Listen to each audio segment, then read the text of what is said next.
ছেলে দেখ মেয়ে দেখ, সন্তান হওয়ার সাথে সাথেই ছেলের কানে বা মেয়ের কানে আজান দিতে হবে। নিজের ছেলের কানের সামনে নিজে আজান দিবেন।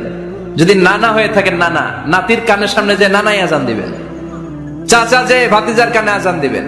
আজানের জন্য বসে থাকা লাগবে? আমরা তাহনিক করা সুন্নাহ। তাহনিক হচ্ছে খেজুর, কোন আলেম খেজুর একটু চিবিয়ে ওই চিবানো খেজুরটা বাচ্চার ঠোঁটের মধ্যে লাগাই দিবে। যদি খেজুর পাওয়া না যায় মধু, একটু মধু নিয়ে মুখের মধ্যে লাগাই দিবেন। বাচ্চার যখন বয়স 7 দিন, কয়দিন, তখন আকিকা দিতে হবে। কে দিতে হবে? আকিকা দেন আপনারা? অনেকে রেখে দেখে কুরবানির সাথে মিলাইয়া দিব। উত্তম হচ্ছে 7ম দিনে দেয়া। আকিকা দেওয়ার পরে সুন্দর নাম রাখবেন। যেদিন আকিকা ওই দিন নাম। 7ম দিনে সর্বশেষ কাজ হচ্ছে বাচ্চার মাথার চুল হালাক করে দিবেন, শেভ। ডাক্তাররা যদি সাজেস্ট করে যে না বাচ্চার মাথা এখনো শক্ত হয় নাই, তাহলে করবেন না, সামান্য ট্রিম করে দিবেন। এই চুলগুলো ওজন দিয়ে এই পরিমাণে রূপা বা কিছু টাকা পয়সা দান